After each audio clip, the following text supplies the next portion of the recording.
Hello and welcome to my channel On the Hook Crochet, where we talk about wearable crochet style. And let's find out what's been on the hook this weekend.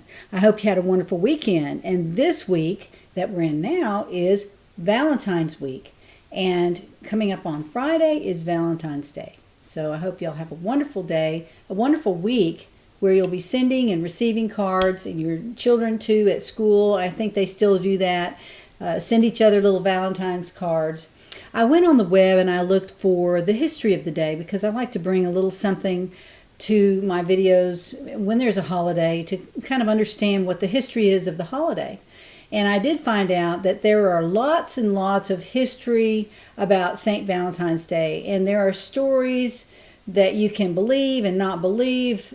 I went on the web and I couldn't believe how many stories there were out there for the origins of the day. So I'm not going to bring all those to you. You can go out there and read those if you want. But I did read about Esther Howland, Howland, and her mission in life was to create Valentine cards to send to loved ones. And she made those out of actual lace and ribbon and photos, and she would sell those, and the people that she sold them to would send them then to their husbands or wives or children.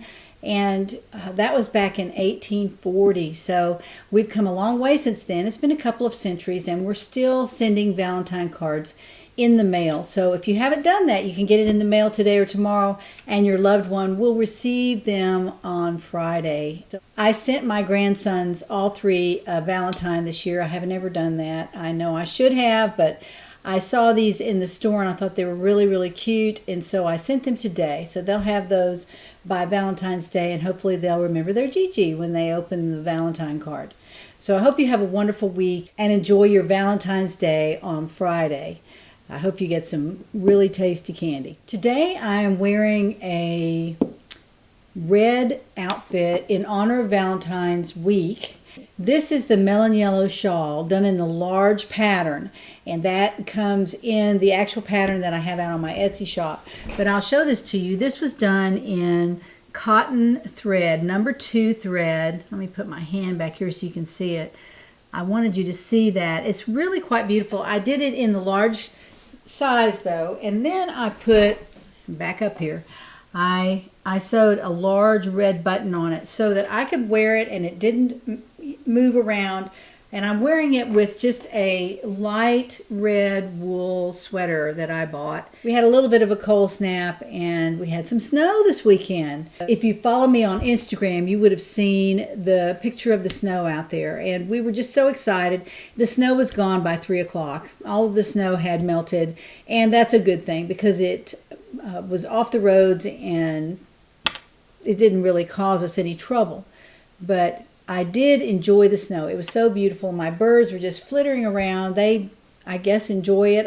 I don't know why they come out when it's raining and snowing, but because the hawks that we have around here don't really fly in the rain. So when it's raining, my birds really flock to the feeders outside. So that's a good chance for me to see them and take their picture. So I did that, and the picture is out on my Instagram account if you want to take a look at it. All right, today I would like to show you what I've been working on this weekend. I've only been gone from you for 2 days, so I've been working diligently on a project that I said I wasn't going to work on diligently, but I am working on it diligently. I've got the bug, and you know how it is when you have a bug and you want to finish a sweater or a hat or a shawl or a cowl or something like that, or those mittens. If you want to finish it, you just focus on it and get it done. And that's what I did this weekend. Now, I didn't get it done, but I did work quite a bit on this particular project that I talked about on Friday. And this project is from the Knitology Sheen yarn from Knit Crate. The colorway is Titmouse, and it is 75% wool, 15% silk, 10% cashmere. It is very, very soft. It's a fingering weight yarn, and I rarely make anything out of fingering weight that I don't pair up with something else. But I decided to make a sweater out of the fingering weight yarn without adding any other yarn to it. And I've been working on that this weekend. This is how far I have gotten on the sweater. This is the back of the sweater. It's draping very beautifully, but it is made out of fingering yarn, so it's going to be fairly drapey.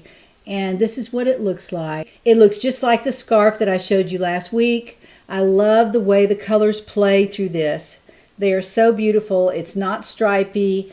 I love the colors in this. So what I did was, I'm developing a pattern, of course, and I'm just enjoying myself immensely. But I did the bottom of it with some mesh rows and some ribbing rows, just like the ones that were on the scarf that was in the inspirations book that came out with this knit crate yarn. I took an idea from the girl that had published the pattern, and I wanted to incorporate some mesh rows and some rib rows into my sweater. So I'm doing that around the bottom so that the top of the sweater can be dense enough to wear without a tank top under it. That's my goal, although I may wear something under it anyway just because it might be cool enough to do so. And this is wool, so I hope it'll be soft enough to wear against my skin. It feels like it, but you know, when you get a whole sweater on, sometimes it's a little too itchy, so I'll see about that. But this is what it looks like so far. This is the back of the sweater. Here's the bottom of the sweater, and then I'm up to about this far. So judging by how it's going to fit, I'm going to make it not as long as some of my other sweaters. I'm going to make it just about mid-hip, right about there. And it's not going to be boxy. It's going to be fairly fitted. It'll have some ease in it. So this is how far I have gotten, and I'll probably work, this is the back, so I'll work all the way up to the shoulder. And then when I do the front, I think I'm going to put a V-neck in the front. And that way I can wear a white button-up blouse underneath it, or a navy blouse or something with the collar, you know, in the V-neck. That's sort of what I had in mind. And if I don't want to wear a button-up collared shirt, I can wear a long sleeve t-shirt or a short sleeve t-shirt under this, and you'll be able to see a little bit of the t-shirt in the V of the neckline. So that's my focus with this particular sweater. I really like it. It's going to be beautiful. I love these colors, and it'll look really good with jeans or even with khaki or beige pants, maybe a yellow shirt under it, just like some of the color combinations I've come up with wearing the scarf made from the same yarn. So this is what I've been working on all weekend. Now I will say that working with fingering yarn is not as quick and easy as working with a number 4 yarn. I use an eye hook to chain up along the bottom. As you'll notice, it's not drawing up or anything. That's why I use a larger hook along the bottom of my garments. Then I changed to an H hook, which is a 5.0 millimeter hook. It's I consider a fairly small hook, and it's just one size bigger than a G, and a G I consider to be a small hook. I have approximately 85 stitches across the front. I think that's how many I have, that I chained up with 87, and then I half double crocheted in the third chain from the hook and crocheted across, did some ribbing, did some mesh, and now I'm working on half double crochet fabric to make most of the sweater from, and it's made with an H hook. Now where I was going with that, I worked on it very, very diligently. There are a lot of stitches in this sweater. I'm going to calculate the number of stitches in the sweater and put it on the screen right here. But my hand was absolutely cramping up, and I wasn't trying to go really fast, but my hand was cramping up holding the hook like a knife. I don't know how many of y'all do that, but that's how I generally crochet. I used to always hold the crochet hook like a pencil, like this. I always did that. I did that for 50 years. I finally figured out the reason my wrist hurt was because I was using my crochet hook like a pencil. And of course, when you crochet like that, you're moving your wrist quite a bit. and you're also grabbing the crochet hook. You have to grab it a little bit harder because you have to twist it to get your yarn through the loops on the hook. I'm not trying to analyze why my wrist hurt when I held my hook like a pencil, but since I've been holding it with like a knife, I've noticed that my hand right in here gets very, very crampy. And so I stop and I loosen my hand and I do the exercises and all that. But over time, if I'm crocheting all day during the day, off and on, I'll find my hand beginning to cramp right in here. And also right in here because I'm grabbing the crochet hook like a knife. And so what I did with this, for the last maybe 20 rows, about this much, I was determined to make most of the back this weekend because I just want to finish this sweater. And I'm not going to go crazy or anything, but I was crocheting it with the knife hold like this. And so I decided to go back and use the pencil grip for a little while. So I did one row of pencil grip and then one row of knife grip. And I did find that helped so much. It helped so much. And then also I would rest my hand and get a drink of water or whatever. You know, I would rest my hand and not just crochet like a crazy person, which is what I was doing. I wanted to finish this particular fabric. I wanted to finish the back fabric this weekend, but it did not work out because my hand gave out. So today I'm going to kind of take it easy. I'm not going to do a lot of crocheting today, and maybe tomorrow I'll pick it back up and see if I can continue on with the back. I would like to finish the back this week and then start working on the front because I do want to finish this sweater. I don't want to sit it. I told you last week that I was going to just work on it when I could, but I really wanted to finish this sweater because it's wool, for one thing. I do want to finish it because it's wool, and the second reason is I just want to finish it, and I want to finish it in fingering yarn. I've never made anything substantial in fingering yarn. I've always used at least a size 3 and a size 4 and a size 5, so the crocheting goes a lot faster and a lot easier. But when you wear a fingering yarn sweater, it has to be different. It's got to be different than wearing a 3 or a 4 weight yarn fabric. I just feel like I want to do this. So it would probably be similar, and this is how I was thinking, it would probably be similar to a knitted sweater. And because it's done with a small hook and it's done with a small yarn, so I'm thinking that it should feel on me like a knitted sweater. And that's where I was going with that. So that's what I'm working on right now, and hopefully I'll have some of that finished by Thursday. Now, Thursday is my podiversary, I've heard people call it. It's my 1-year anniversary of being on YouTube, and I have so enjoyed this year. It's been great. But last February 13th, I started my YouTube channel, and I have done at least 150 videos, maybe more. I haven't counted them in a couple of months, so I don't really know how many videos I've put out. But I've put out quite a few, and if you want to, you can go back and look at them. I have people that say they've watched some of my old videos, and I'm a little bit embarrassed. I looked at a couple the other day just to see what they looked like, and my lighting was not all that great. My microphone sounded like I was in a tunnel. But the number of subscribers did grow, so apparently I'm bringing something to somebody out there, and I hope I'm doing that. And I'm just excited that I've been out here for a year, and I'm going to continue working with YouTube. My 2 goals for this year were to create an Instagram account and also to create a website. I haven't done the website yet, but I'm hoping to get that done fairly soon so I can get out there and I can have a presence in several different ways. I have people on my Instagram account that do not watch me on YouTube.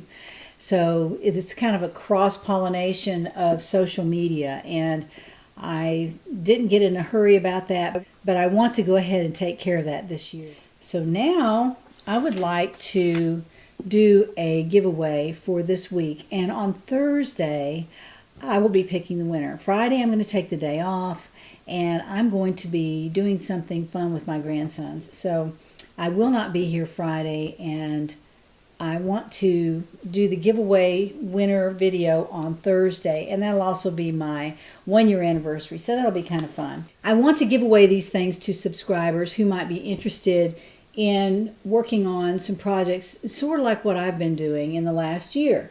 So the first giveaway I have is for the Glamour Cow pattern, and I'm going to print it off and send it to the winner, and along with that I'm going to send the yarn and the fur to make the Glamour Cow, just like it says in the pattern. And these are the same yarns that I use to make my Glamour Cow. So I want to send that to giveaway winner number 1. This is 35 yards of fun fur, and I did not use that much on my Glamour Cow. Now this is half of a skein of yarn. I used 1/2 to make the Glamour Cow. So you have enough to make the Glamour Cow with the actual fur that I used in the pattern. So that will be giveaway winner number 1. And that yarn is the Vita Lana yarn, which came from Knit Crate, and it is 48% merino wool, 20% alpaca, 32% organic cotton, 274 yards on the skein, and you will get right at half of that. I weighed it this morning, and it's right at half of that skein that I created with the other hank. This is DK weight, and the color is firewood. They do not have any more of this on their website. I didn't see it out there. It's very, very soft. I'm sure you'll like it. So I want to give that half of a skein and the fun fur to giveaway winner number 1, along with the pattern as well. My second giveaway winner will receive 2 skeins of Bamboo U, and Bamboo U is a Red Heart brand. These 2 skeins were given to me by a friend, and I wanted to give these away this week before it gets too warm. This is 55% viscose from bamboo and 45% wool. So this is a spring, fall, winter yarn. It's made in Turkey. The colorway is Mercury. There are 177 yards on the skein, so total yardage would be 354 yards. So this goes to giveaway winner number 2. Giveaway winner number 3 will receive 2 skeins of yarn, and these are skeins of yarn that I actually bought together. They look like they have the same colors in them. The colorways are very similar. But this skein is called Cabana. This is a Landscapes yarn by Lion brand. And look at the colors, and they're quite gorgeous. This is Landscapes yarn. And let me check to see how many yards are on here. 147 yards of a number 4 yarn. The other skein is Unforgettable by Red Heart. It's the same number 4 size weight yarn. There are 270 yards on the skein, and the colorway is Echo. So I'll show that to you and then show this to you. I bought these at the same time, and they were so similar I was going to combine them in a shawl pattern, and I never decided which shawl pattern. I didn't decide any of that, but I want to give these away because I bought them together. And this way you can combine these 2 or make a shawl out of each one. There's ample yarn on here to do Kimberly cows or melon yellow shawls, anything you want. And those are beautiful, beautiful colors. I love them for late winter and early spring. They may not be summer worthy, I don't know. I've made lots of things from these yarns, and they're very, very comfortable. They're not uncomfortable yarns. They're both made from acrylic, and this one is machine wash and dry, 100% acrylic, the Red Heart Unforgettable. Let's see if the Lion brand says the same thing. It says 100% acrylic, and it looks like you can machine wash and lay flat. So this one is not quite as friendly as the Red Heart. Giveaway winner number 3 will receive these 2 skeins of yarn. If you want to be in the running for Thursday's giveaway winner video, please put a comment down below in the comment section. And the keyword this week is bamboo, and that is BAMBOO. B-O-O, all one word. Do not misspell it. B-A-M-B-O-O. B-A-M-B-O-O. Bamboo. And that will be the keyword for this week. And I'll be back on Thursday where we'll find out what's on the hook.